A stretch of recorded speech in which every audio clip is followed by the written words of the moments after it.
महाराज की जय। आम्ही सर्व मावळे महाराष्ट्रातून राजकोट दादाच्या पाठीशी आलेलो आहोत। आज आपला पुतळा म्हणजे आज स्मारक आपल्या छत्रपती शिवाजी महाराज आपली अस्मिता महाराष्ट्राची आज आपल्याला कुठेतरी दुःख वाटते इथं आल्यानंतर या दुःखामध्ये सगळा महाराष्ट्र समावेश झालेला आहे।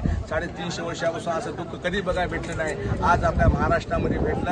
हे दुःख म्हणजे आम्ही न विसरणारं दुःख आहे। आमचा महाराज असते तर आज आपल्याला या मावळ्याला नाव बोट ठेवलं असतं की हा माझी ही वेदना कोणाला सांगू। पण छत्रपती शिवाजी महाराज छत्रपती संभाजी महाराजांसारखे आमचे मनोज जरांगे पाटील आज ही अवस्था बघायसाठी आलेले आहेत छत्रपती शिवाजी महाराज स्मारकाची। यासाठी या शासनाला आम्हाला एवढंच सांगायचं आहे की असे स्मारक कोणत्याही महामानवाच्या स्मारकाला धक्का न लागता असे तुम्ही कामं करत जा, कारण कोणाच्या अस्मितेला धक्का न लागता कामा नाही। हे अस्मिता नव्हे, हे मराठ्याचं दैवत आहे। आम्ही याला देव मानतो आणि आमची अस्मिता मानतो आणि आमच्या अस्मितेला असा जर धक्का लागत असेल तरी महाराष्ट्र खबरदार कोणतंही सरकार असो ऐकून घेणार नाही, याची तुम्हाला दक्षता घ्यावी लागेल। जय भवानी, जय शिवाजी, छत्रपती शिवाजी महाराज की जय, संभाजी राजे की जय।